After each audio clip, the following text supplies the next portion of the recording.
obviously, I want to get your reaction to this story from the Washington Post that now you have 350 Twitter employees calling on Dorsey to permanently suspend President Trump from the platform. What is your reaction to that?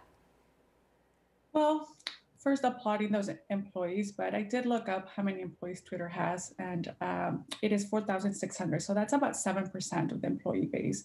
Employee activism can actually play a role in saving democracy. So I hope that more Twitter employees end up signing this letter, and the executive team and the board listen to the employees and what they're telling them about how dangerous Trump being on this platform will be, not only for their own employment, but for all citizens of this country and of the world, to be honest.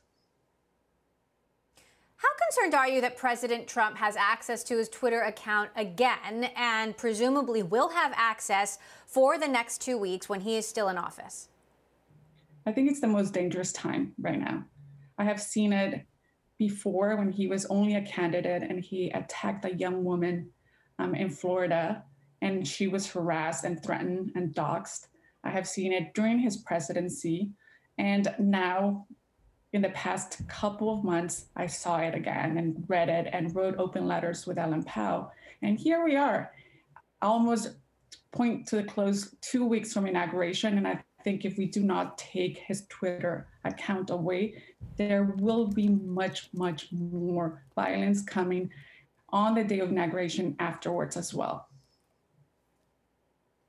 Now, you, going back a decade to 2010, when you were working at Twitter, you warned them about bringing politicians on the platform. What about their argument? The argument that they've made, to be fair, for 10 years, that world leaders, the public has a right to hear what they have to say, that they have a right to say what they want to say, that there is such a thing as free speech, and that certain things are newsworthy, even if they're potentially false if they are coming out of the mouth of a world leader. But what is newsworthiness, and how can we just justify all these institutions of democracy? And what is a world leader? Like, there has to be some sort of playbook that they understand and define what a world leader is. Is it a dictator? Is it a despot?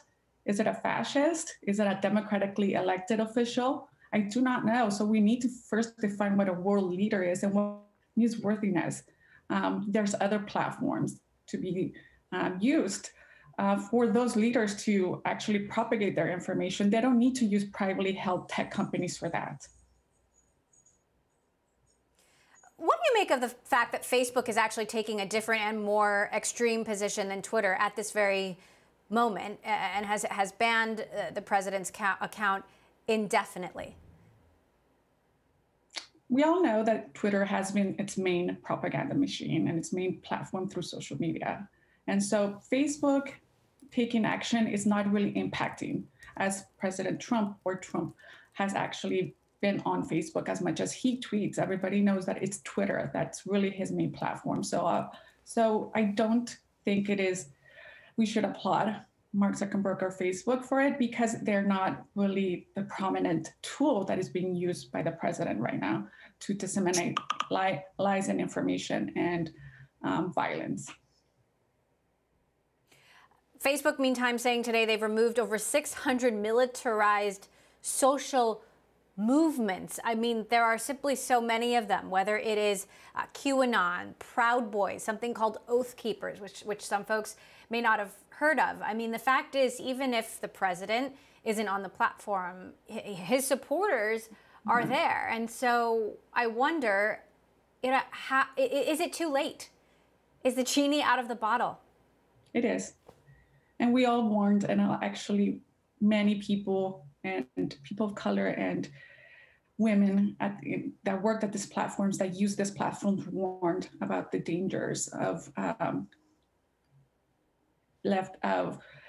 Trump and all of his supporters and this extremist using this platform. But unfortunately, no one listened. And so here we are, 2 weeks away from inaugurating a new president.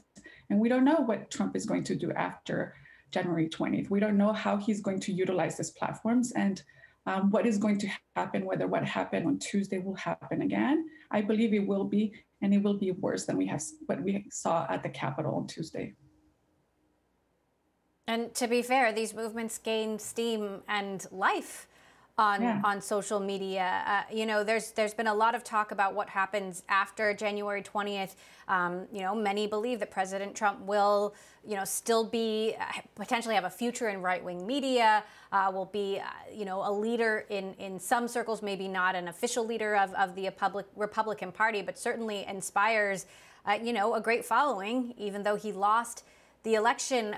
What policy do you think the company should be taking on him, on what he posts after he's not president, when he's just a regular American citizen? That is what really frustrates me about what's been happening with his account, is that it's all arbitrary. Everything has been done at spur of the moment. We saw that flag that Twitter had about not retweeting or liking his tweet because it would actually promote violence. I've never seen that flag before. Why did they actually put it this week instead of just taking down the account? So I really think that they need to think through all of the policies that they make to actually apply to current world leaders and ex-world leaders, that when they become private citizens, to really stop what's happening online and all of the sort of mobilization of his base, as well as a radicalization of all of these supporters that think it's okay to go to the Capitol and enter and be violent in the process. I'm just stunned that he's still on Twitter right now. I can't believe it, and I do not. And I'm just hoping that the employees at Twitter actually do something, and that they're able to actually talk to the leadership and the board and convince them what their decision could do to this country and to democracy.